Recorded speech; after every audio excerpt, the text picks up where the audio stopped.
Hello guys, ito magluluto tayo ng sariwang isda. Tawag namin dito ay matambaka guys. Ito yung ating halo o gulay, talbos ng lagikway. Kumukulo na yung ating sabaw guys. Ilagay na natin itong mga isda.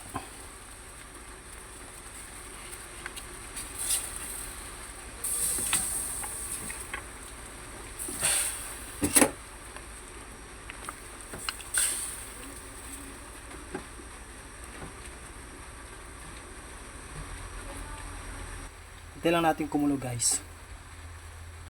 Ayun guys, nakakulo na. Ilalagay natin itong gulay.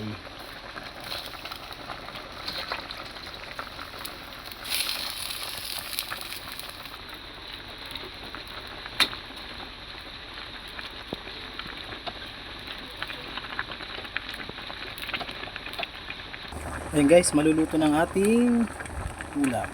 Sinigang na isda. Ayan guys, luto na. Kakain na tayo.